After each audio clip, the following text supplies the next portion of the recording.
Very common misconception in the industry that I was given this. I didn't. I actually worked my way through college. The last year of college, I worked for a rep who was part of a three-man team in Austin. And I did what most young reps do when they start out. I hung fixtures and did inventories, and I kind of learned the business. When I graduated from the University of Texas in 1984, didn't like working for my dad. Asked the partner of the guy I was working for in Austin for a job.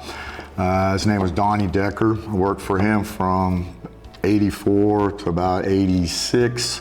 Then we had the oil bust in Texas. I was working for a gentleman that decided not to pay me anymore. So at that time, I had just bought a house. My wife was pregnant with Sam, and I just bought a house. So I didn't have a job, and I charged up a bunch of credit cards and decided I'd be a rep by myself with no lines, which didn't work out very good, but I was fortunate that I got a few lines, crappy lines, that are all out of business now, and just started from there. So that takes us up to, guy didn't pay me, so I went out on my own. This was October of 1988. So that was right during the middle of or towards the tail end of the oil bust, which was not a great time to start an agency.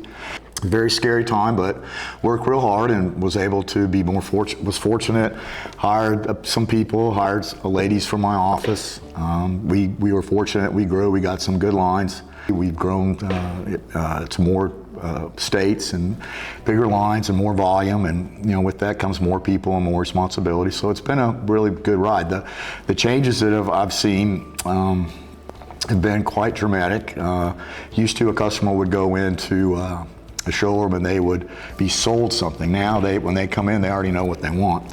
So the customer, the lighting showrooms can't dictate what the customers are going to buy by what they stock anymore. So that's the biggest change that I've seen in the industry. And it used to be very, first of all, there weren't as many people back then selling stuff, so there's a lot more products to choose from. And so there was more of a loyalty back then if you were who you sold and who you didn't sell. Now the lines have kind of blurred, the channels of distribution have blurred. So that's a big change. The other big change is I've seen the home centers were going to put the showrooms out of business. The internet was going to put the showrooms out of business, but everybody seems to survive. Everything moves on.